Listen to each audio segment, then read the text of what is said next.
Ryan Garcia against Devin Haney. Now, you guys know the narrative around this fight at this point has become, is Ryan Garcia even in any kind of a fit state to get in the ring, let alone can he actually beat Devin Haney? Now, I'm sympathetic to that because even before Ryan's very public mental breakdown, I felt like Devin was going to absolutely dominate the fight, and I thought a Devin Haney victory was overwhelmingly more likely. So, the question is, if the fight actually happens on April 20th, does Ryan have any chance at all, or is a Devin Haney victory a complete foregone conclusion? Well, I broke down the footage, and the conclusion I've come to is that Ryan does have a chance to win this fight. It's a slim one, but it does exist. He does have a possibility of potentially winning, but he's got to do a very effective job of neutralizing Devin Haney's strengths, and he's got to accentuate his own using the game plan I'm going to break down for you guys. So, what am I talking about? Well, if you look at Devin Haney, if you look at what he does well, his best attribute is his ability to neutralize aggressive, come forward, pressure fighters. See, that's why he dominated Regis Prograis as much as he did. He was able to sit on the back foot, use his jab, and whenever Regis got close, he clinches, he holds. He doesn't care if people think it's boring, but he completely neutralizes his opponent's ability to get off shots on the inside. He did that to Regis Prograis. He did it to George Kambosos both times they fought. And that's why he was so dominant. And Ryan Garcia has shown a tendency to try and come forward, try and exchange. I think he tries to prove himself effectively that he can hang with these guys. If he does that against Devin, game over. He's not winning. He's not going to KO Devin Haney, despite the fact that Devin's been wobbled. For example, in the Linares fight, Ryan Garcia is not knocking him out here. Ryan's best chance, believe it or not, is actually to win a points decision. And he does have the skill set to do it, maybe, if he can use his outside game. You see, because Ryan's ability to fight on the outside is actually underrated. And if you look at what he did to Luke Campbell when he knocked him out, if you look at what he did to Javier Fortuna when he knocked him out, if you look at what he did to Fonseca when he knocked him out, all of these happened with Ryan Garcia going backwards and countering using his fast hands. He also has something which very few of Devin Haney's opponents have going for them, which is a reach that is nearly equal to Devin. So 71 inches versus 70.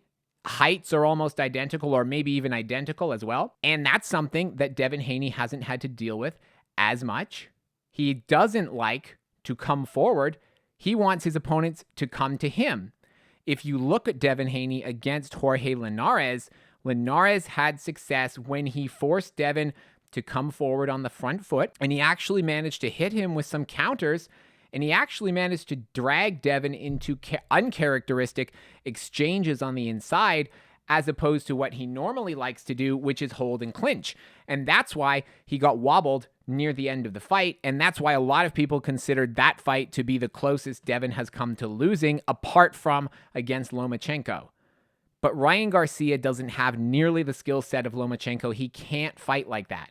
He has to do his best to neutralize Devin's ability to fight on the back foot and his ability to use his jab to essentially freeze his opponents out of the fight. So the question is, can Ryan actually pull this off? And that is where I think his whole mental episodes, potential substance abuse, not taking his training camp seriously, all of these things are going to have an impact on the fight, because in order to do this, he's going to need to come in with the mindset that I'm going to be competing with Devin Haney for 12 rounds and I can actually beat him on points. If he comes in there out of shape, where he's been drinking, he hasn't been taking it seriously, then he's going to go in there with the mindset of, I need to try and just be as aggressive as possible, maybe even knowing inside that he's going to lose the fight, but wanting to essentially go out on his shield and earn people's respect. If that's the mindset he brings here, he's guaranteed to lose unless he catches Devin with a lucky shot. And I just don't see that happening, because Devin has a better chin than people give him credit for. And he also has better punching power than people give him credit for. You see, Devin Haney has very few knockouts, but he also has very few fights in which people get to the inside and cause him problems. And that's partially because he has enough power to keep people honest and he doesn't go for the knockout. He doesn't try and finish when he's dominating on the scorecards. So you look at his record and see that he doesn't have a lot of KOs, but it's not that he doesn't have power, because if that was the case, you'd see a lot more people walking through him and getting to him on the inside, and you don't. So he has power, and he has enough to knock out Ryan. But if Ryan commits to the idea and he comes in shape, he can actually potentially have a chance to outbox Devin by making him come forward, hitting him with counters, dragging him into exchanges on the inside like Jorge Linares was able to do. And Ryan can use his excellent hand speed, his reach, and his very fast feet to move in and out of range and score points. Now, to be very clear, Ryan is a huge underdog in this fight, and he deserves to be. So my pick, absolutely, unequivocally, is still for Devin Haney to dominate this fight. But if Ryan does what I just outlined, it will give him the best chance he can possibly have if he actually makes it into the ring on April 20th. So that's what I think, guys. But what do you think is going to happen if this fight actually takes place? Does Ryan have a chance? Does Devin Haney simply dominate him on the scorecards? Or do we even see a KO from Devin Haney knocking out Ryan Garcia? Whatever you guys think, let me know in the comments. Thank you as always for watching. I will catch you in the next video.